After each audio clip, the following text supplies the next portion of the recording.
Ele deu a vida e lutou pela sua família e mesmo assim foi falsamente acusado de traição e condenado à morte pelo próprio pai. Essa é a história do manhwa de hoje, que já começa com o protagonista Vicker na guilhotina. É dito que ele foi falsamente acusado de conspirar com demônios, o que resultou na sua sentença de morte, e enquanto ele já estava ali no bico do urubu, ele jurava que se tivesse outra chance, ele nunca mais viveria como um cão de caça da família. E adivinha o que acontece quando o cara perde a cabeça? Ele morre. Tá brincando comigo?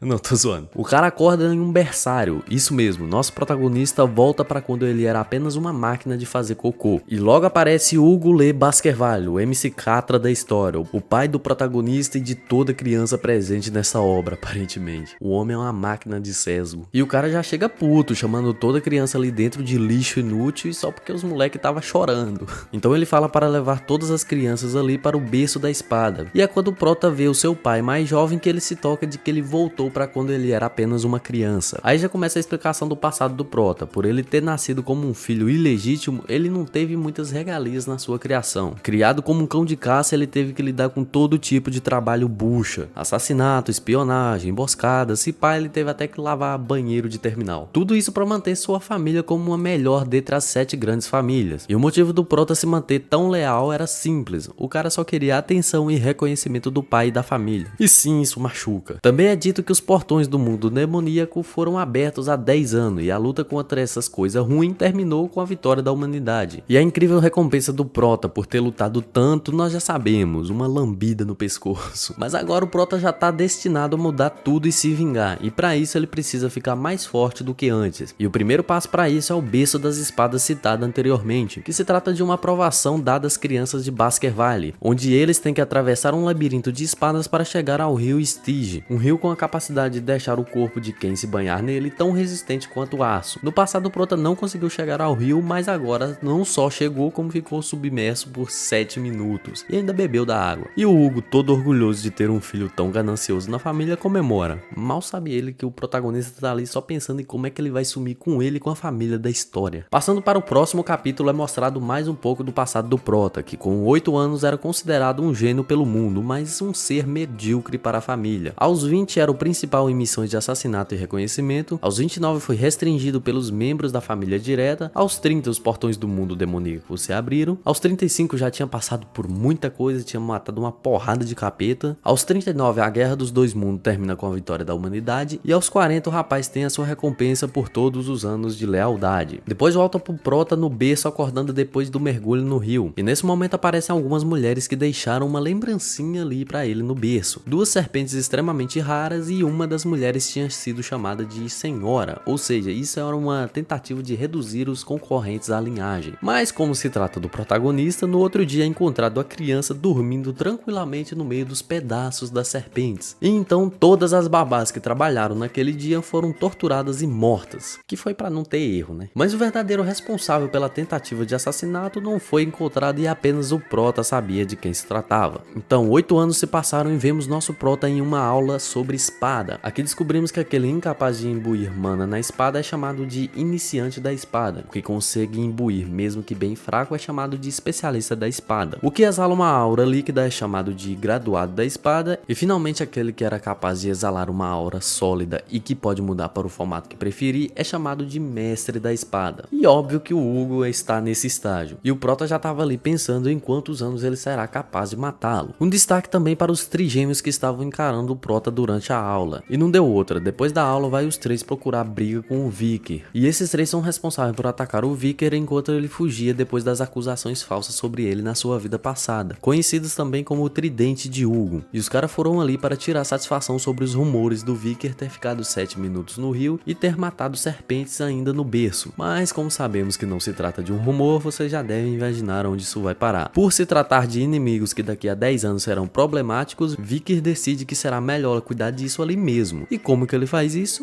Bom, ele decide seguir com o jogo dele. Um dos espertalhões teve a brilhante ideia de tentar sufocar o prota com as próprias mãos. E 10 minutos depois o cara tem o dedo arrancado. Depois tentam esfaquear o prota, o que não teve muito efeito também. Então após agarrar um dos irmãos, o prota fala que agora eles vão brincar um pouquinho e assim termina o segundo capítulo. Depois de descobrirem da pior forma que os rumores não se tratava apenas de rumores, o prota ainda tenta deixar eles um pouco mais tranquilos, dizendo que eles podem ser curados se forem tratados rapidamente. E tu pensa, pô, que rapaz da hora, né, do coração bom, mas o prota mete mas não vou deixar que saiam dessa sala tão fácil. O rapaz dá uma luz de esperança pros caras, mas logo em seguida vai lá e apaga. Depois ele fala que nesse ritmo eles acabariam aleijados, então por ser muito bondoso, ele vai deixar que um deles saia da sala. E após questionarem quem ele vai deixar sair, ele fala que são eles mesmos quem vão decidir. Então joga uma faca no chão e sai da sala. E assim o tridente de Baskerville é destruído por si mesmo. Depois vemos o mordomo da casa Baskerville discutindo com o Hugo sobre um conflito com a casa Morgan, por causa de uma mina de rubis. Mas Hugo interrompe dizendo que isso será resolvido depois, quando a casa Morgan entrar em contato. E pergunta se tem mais alguma coisa a comunicar. E o mordomo fala sobre a avaliação intermediária no castelo das crianças, em que o prota fica em primeiro lugar no teste escrito. Hugo aparentemente fica feliz com o resultado e pergunta sobre os testes práticos, e o mordomo diz que será em 5 dias. E depois dessa ladainha todo, o mordomo fala sobre a briga que teve entre os jovens mestres. Hugo pergunta quantos mortos teve e no final descobrimos que o resultado dessa briga foi que o irmão mais velho teve todos os dentes danificados, o irmão do meio teve a mandíbula amassada e o irmão mais novo teve o indicador da mão esquerda arrancado. O mordomo diz que eles já foram tratados, mas que os danos psicológicos foram graves. Hugo então questiona do porquê brigarem, já que eles são tão próximos. Então, depois de descobrir que a causa da briga foi o Vicker, vemos os dois na sala conversando. Hugo pergunta se ele não se sente mal por ter feito algo errado, afinal os três nem estavam se falando mais depois da briga. Então Vicker fala que por ser o mais forte, não tem como o que ele fez ser considerado errado. Ai, mano, que delícia de protagonista. Então Hugo fala que os três foram até a sala dele e perdoaram o Vicker. Então Vicker repete uma fala antiga do Hugo, que ele usou quando uma filha de um clã derrotado disse que o perdoava pelo que ele tinha feito, que é a seguinte: acredito que perdão não é nada mais que uma desculpa dos fracos que não podem se vingar.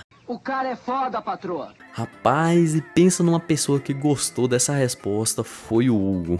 Depois, como recompensa, o Hugo pede para que o mordomo acompanhasse o Vicker até o armazém de comida e desse a ele o que ele quisesse como recompensa. Chegando lá, Vicker pede pelas sementes de cacau usadas para fabricar chocolate. Assustados, todos ali se questionam do porquê ele ter escolhido as sementes ao invés do chocolate. Mas acontece que elas seriam usadas pelo Vicker durante a prova prática que aconteceria em 5 dias. Nesse dia, Vicker promete abalar toda a casa Baskerville, e assim termina o 3º capítulo. Cara, eu queria muito saber se vocês curtiram esse tipo de vídeo, que se for o caso eu posso continuar trazendo vídeos assim pra vocês, com novos mangás ou até mesmo continuar recapitulando a mesma obra. Então deixa aí nos comentários a sua opinião e obrigado por assistir até aqui. Valeu e tchau! Vamos lá, vai.